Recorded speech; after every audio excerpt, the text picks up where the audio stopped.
Good morning, afternoon, or evening from whenever or wherever you are watching this video from.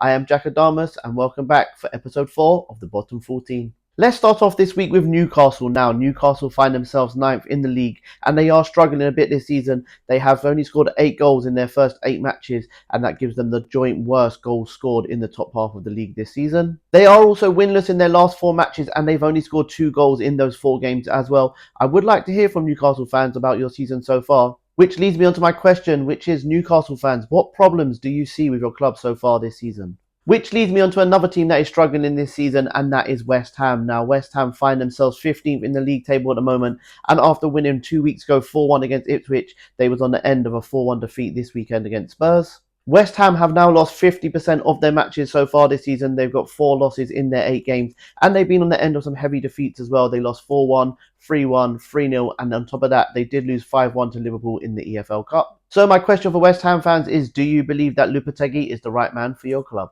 Aston Villa are absolutely flying this season and they couldn't have started off this season any better. They are already through to the 4th round of the EFL Cup. They currently sit in the top 4 and after 3 matches they find themselves top of the Champions League table without even conceding a goal in those 3 matches. Aston Villa are looking like they're turning into a dominant force and Emery is doing a fantastic job down at Villa. My question for Villa fans is, do you believe you are getting the credit you deserve this season? 4 teams are still winless in the Premier League this season after 8 games, and one of those teams is Wolves. Now, Wolves were very unfortunate not to get a point against Man City last weekend, as Man City did score a very dubious offside goal in the last minute of the injury time by John Stones, and a game that they really didn't deserve to lose. They played defensively very well in that match. Crystal Palace find themselves still winless after they lost on Monday night to top half Nottingham Forest, and they have scored the least amount of goals so far this season in the Premier League. They've scored 5 goals in their 8 games, so things don't look on paper like they're going to change anytime soon for Palace. Newly promoted Ipswich are the 3rd team that are still winless this season with 4 draws and 4 losses to their name. They did lose last weekend at home 2-0 to Everton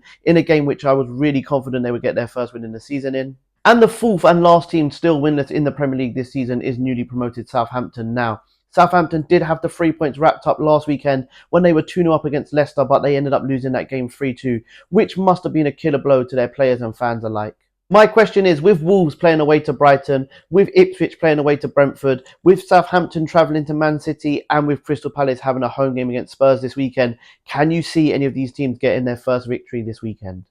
Bournemouth got a big win on the weekend as they beat Arsenal 2-0 in a game which they dominated. And yes, people will say that Arsenal are down to 10 men, but Evan Nilsson's smart movement led to Saliba getting that red card. And after that moment, Bournemouth played extremely well and they looked dangerous every single time they went forward. And to be honest, they could have won that game by even more, in all honesty. My question for Bournemouth fans is, I know it's early on in the season, but how highly do you rate Evan Nilsson?